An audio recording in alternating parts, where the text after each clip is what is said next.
I want to get to the breakdown of US and China relations, which is number 3 on the list, in just a moment. But before we do, if the G0 wins, if it's the law of the jungle here, what does that do to the United States' relationships with our allies? You said it's more transactional, it's more one-on-one instead of a more global approach. It's a more isolationist approach. Does that scare you? It's not an isolationist approach. I want to be very clear about that. At no point do we write in the report that the U.S. is becoming isolationist. We say something very different. We say that the U.S. is becoming much more unilateralist. It's rejecting multilateralism. It's rejecting a U.S.-led global order. I mean, the United States, you were the one that just mentioned Greenland and the Panama Canal and Canada. That's not isolationist, right? Those are different countries. They are like, what are you guys doing all up in our business?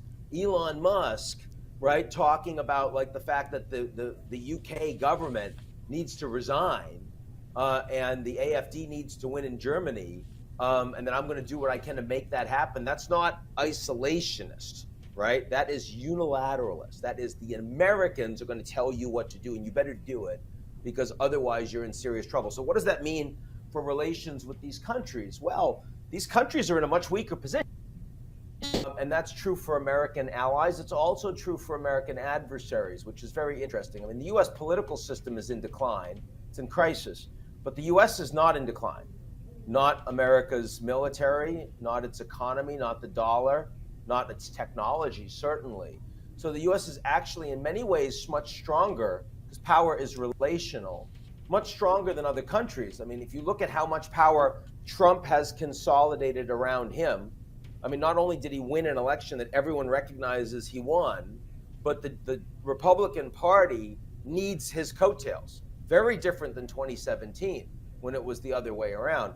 In 2025, he's appointing only people that are loyal to him across the whole government. In 2017, he appointed a whole bunch of people that were rank and file establishment Republicans that didn't actually like or were loyal to him at all. Nikki Haley, Mike Pompeo, Mad Dog Mattis, you know, all of those people, Gary Cohn, not at all. So, I mean, it's very hard if you're an ally and Trump is telling you, you better do this. It's not like you can go around Trump and find those other Republicans to work with. That ain't going to work.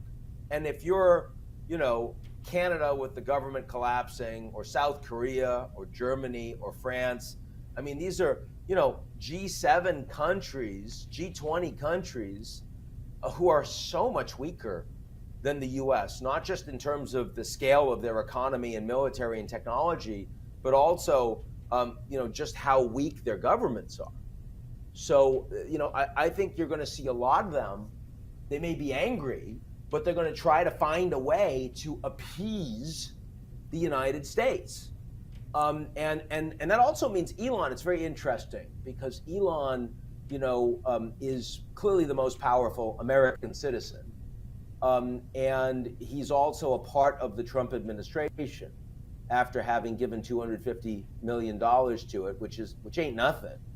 And he is, you know, making all these statements that's causing crises in other countries around the world. And on the one hand, they want to shut him down, but on the other, they worry that if they hit Elon, you know, is that going to damage their relations with the United States? Because Elon, in some ways, is now leading the U.S. military, industrial, technological complex. I mean, you know, if we were to have, you know, you look at Modi in India, who represents this big, bustling democracy, and if he were having a meeting or a phone call with a head of state or with the CEO, and he brought Gautam Adani, you know, the oligarch in India that's very close to him, if you put him on those calls, brought him into those meetings, in the United States, we'd say that's Banana Republic. Like, what the hell's going on in India?